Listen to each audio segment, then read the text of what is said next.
My name's Banjiro, and let's talk video games. We have a couple of beautifully sealed games here, and Oh, Benji! How about we take a look at Xbox instead, huh? no, get out. I'm not going anywhere. You haven't touched this thing in months. And I'm not gonna be okay with you giving me the argument, well, it's Xbox, it doesn't have any good games yet. Because it has Game Pass, that's why you bought this freaking thing. So why don't you take a look at some games on Game Pass? And don't cheap out with your AAA stuff, take a look at indies. Come on. So here, take this console and play it. I think it's about time. Okay, I might be going crazy, but let's take a look at some indie games available on Xbox Game Pass.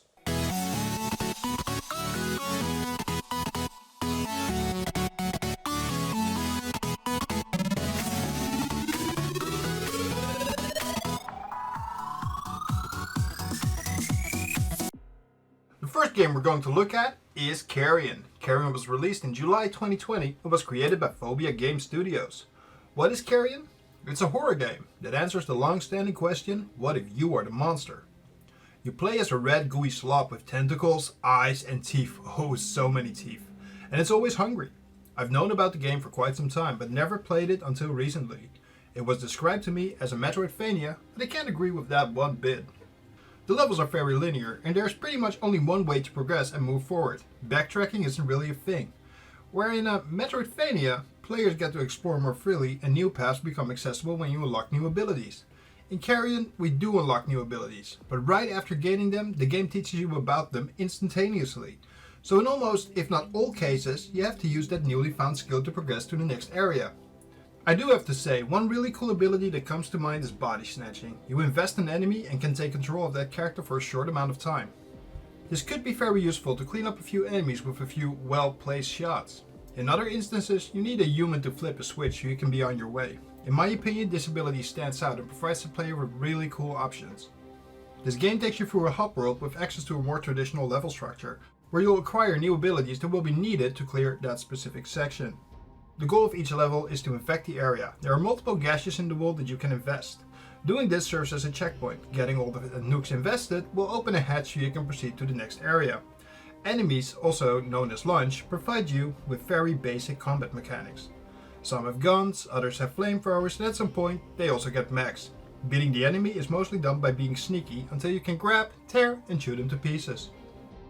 What really surprised me is that the game is more akin to a puzzler than to an action game, with the enemies just being a puzzle.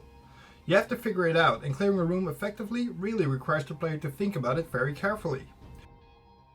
Personally, the game did grow a bit stale by the end, but Carrion is certainly worth a look, and if you are looking for something different, it's pretty special. Not to mention gross. So gooey and gross. The Little Acre is an adventure game that saw release back in December 2016. The game is set in 1950s Ireland and tells the story of Lily and her father Aidan, an engineer who is currently in between jobs. Lily's grandfather recently disappeared and the family has a hard time to make ends meet. At some point they find themselves trapped in another world and must find their way back to the safety of their own home. The gameplay is exactly like those old point-and-click adventure games. In the first few minutes it's obvious that this is a wonderful throwback to these games of the past. For starters, it feels a lot like Broken Sword, and that series made me fall in love with point-and-click adventure games in the first place. It was no surprise to figure out that Charles Cecil, a key figure in creating Broken Sword, was also behind the Little Acre. The game oozes quality and it shows. It's really nice to know that this mostly forgotten genre still manages to surprise and delight me once in a while. The game has a truly beautiful art style, and it almost looks like an interactive cartoon. The characters are fully voiced and they sound fantastic. The animations are crisp and the dialogue is truly funny, but it does have one major flaw that can cause a bit of frustration. That flaw? The control scheme. It's just not good. To say it requires some getting used to is a bit of an understatement. This is a problem with most point-and-click adventure games that are made with a mouse in mind. When porting those controls over to a controller, it feels slow, sluggish and counterintuitive. I failed a couple of sections that require you to quickly perform actions in succession. These challenges can be frustrating as it feels like the game is actively working against you. It just doesn't feel as tight as it should be, but that's just a minor flaw in what is otherwise a great adventure game that should be standing tall among its peers. To sum it up, I think this game is well worth your time, so if you like adventure games, don't forget to take a look at The Little Acre.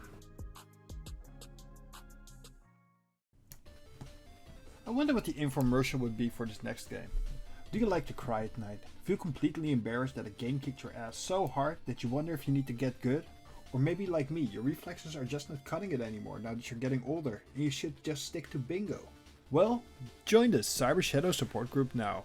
We're located at your local community center right across the hall from One More Turn Anonymous. We can hear them chant all the time. Cyber Shadow is a game that reminds me the most of Ninja Gaiden.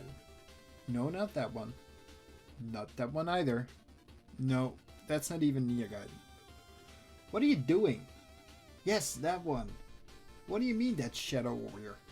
Oh wait, yeah, Pole Region. We got a different name over here. This game is old school hard, and I loved every moment. Every time you die in this game, it feels like it's your fault. You made the mistake, and next time you've learned and adapted, and it won't be like that. Oh well. I'll get there eventually. Since I just died over and over and over again, I might as well tell you another thing this game does completely right. The game has a couple of more modern game designs. One of them being, well, even though you die, and a lot of that, the game also gives you infinite lives, and that is very, well, helpful. The bosses in this game are on par with Mega Man bosses, as in they have a set pattern that you have to learn to progress. The bosses all look cool, and even though they are tough, they do feel fair and well balanced. Cyber Shadow has a very well executed pixel art style. Even though the game looks like it might be at home on the Super Nintendo or Mega Drive, it does not come across as dated at all. The art style makes sure that everything the player has to track on screen is easily identifiable, so it feels like the designers just went for a very clean approach. The sound design of this game is amazing. The music is extremely catchy, and I wouldn't be surprised if these tunes will be featured among other famously iconic game music for years to come. Cyber Shadow is an amazing experience and is well worth a look. If you like those old school side-scrollers, this is a winner for sure. Just don't try to go for 100% completion, because the achievements on this game are pretty brutal. If you did 100% this one, let us know in the comments below.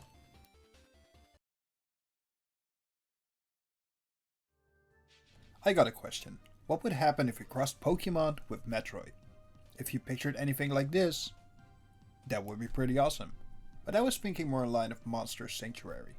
This game lets the player experience what it's like to be a monster tamer. You get to pick your starting monster with the usual Captain Planet trope elements like Earth, Fire, Water and Wind. They always forget Heart.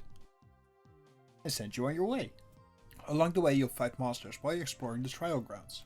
When you defeat the monster, you get a chance to loot their eggs. This enables you to hatch and train one of these monsters for yourself. The pixel art is adorable. The slime, for example, reminds me of a slime from Dragon Quest. And you can't go wrong with slime. Although, this one does look a little bit sketchy. The game is incredible fun and rich in content. You can even equip your monsters with items that will boost their stats. And that's not all. Feeding the little guys gives them up to 3 boosts, and to top it all off, they also have their own extensive skill trees, so you can customize their abilities to your liking. The way the game handles mana or power points is also new and intuitive. You recoup some of your AP after every turn. So you don't have to save your biggest skills for a rainy day, but you can utilize them more freely.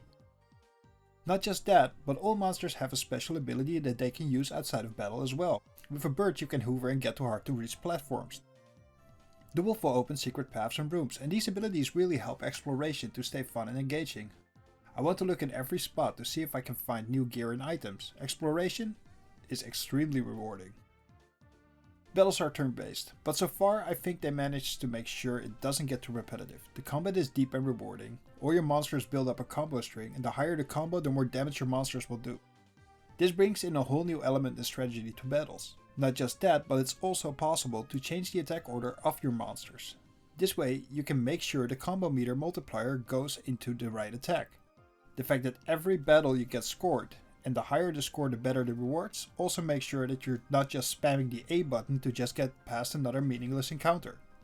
The problem, other turn-based RPGs just can't seem to shake. Sometimes you run into these champion monsters. These are like mini-bosses. They are stronger variants and require you to put the battle mechanics the game introduced to work. Luckily we get to experience the game now that it's on Game Pass. So if you like Metroidvania, Pokemon and turn-based RPGs, do not forget to check Monster Sanctuary out. It's awesome, and I'll continue playing this one for sure. And the last entry on today's list is Crosscode. This is the game that inspired me to do this episode. I came across this game when looking on GamePass for Series XS optimized titles. Of course, the first game I found was an isometric pixel art action RPG. Can't really find the XS optimization here, but that doesn't stop it from being a great game. The game reminds me a lot of the Secret of Mana games back in the day. It has an active battle system much like the games back then. You can gain levels, new skills, and you can equip new items. The game is kind of challenging. It's not just flavor text that a character tells you that you need to be wary of attacking too many enemies at once. Because you will die. I should have known that was the case since the game warns you about this at the very start. Still, I love a good challenge. Your basic attacks consist of two different attack types. You have your sword, that is obviously for close combat, and then you have your ranged attack, that is essentially a dodgeball. So you throw a ball, the game calls them spheres, but let's be honest here, your character is a dodgeball champion or something. When you level up, you get CP or circuit points. You can spend these in a big skill tree, where you can customize and prioritize different aspects from defense, HP or offense, to new special skills. The combat system has a cool mechanics that makes sure that if you want to stay in battle after beating enemies, there's a cooldown meter at the top of the screen that declines over time. If you're able to go from fight to fight fast enough, you can increase your combat rank that starts at D and can go all the way up to A. The higher the rank, the better the rewards. But as long as you're in combat, you won't receive your XP and your character doesn't heal up. This gives the player an option to go for a high risk, high reward kind of deal. But when you die, you're back at the last checkpoint and the experience and items farmed over that combat string are lost. When you let the bar deplete completely, combat ends. Your character will heal and you will receive your XP. The story of this game is a little weird, but let me try to explain. So your brother gave his life doing something and died in your arms. But it all happened in a video game. But it's not a video game, it's real and a lot more like the Avatar movies, you know, the James Cameron ones.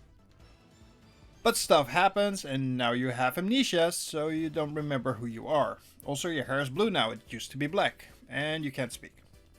To make matters worse, tech support is kinda slow with restoring your speech and can only restore a single word at a time. If this story synopsis confuses you, you're not alone. But even though it's kind of hard to understand at first, the story and setting are really cool. If there's one thing that I can critique here, it's that the game is built using a tile system. That makes traversal through the town hub a little hard to do.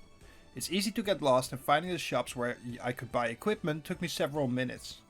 Also, the map system didn't really help me with finding shops at all.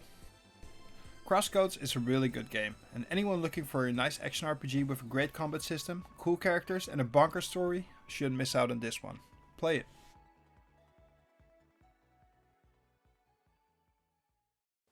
We just looked at 5 great Game Pass games and I'm pretty sure there are more. Leave your suggestions down in the comments below. Don't forget to like, subscribe and hit that bell. Told ya, it wasn't so bad now was it? Xbox GamePass is actually a great deal. And if you don't mind, I'm gonna take that Xbox back now. Fine, come and get your Xbox. Come on, hurry up. Oh yeah, you're coming with me.